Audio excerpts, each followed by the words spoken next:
Ağa Bu xanım. kredit idi. Yüngül dəyişdi, narahat olmayın. Kredit idi. Buna baxın, burada bir balaca ərzim var. Kredit idi. Hələ mən bunun kreditini saymamışam.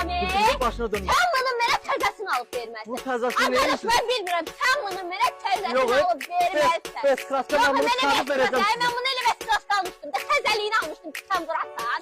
Sən bana mənə təzəliyini alıb indi də gətirib verəsən. Mən bilmirəm. Ağa xanım, Ne ağlayın, sən düşmüş qayın orqanları yox da. Hara yığılsan? Ağa xanım, bir Nə diyorsun. deyəm? Anne, elimizin qayını öz aramızda Mən həll ediyor. bilmirəm. Mərkəz yandaşımı alsın. Öz aramızda qalacaq. Aa, ne oldu? Aa, ne oldu? Aa, bunu bir tane yerine su.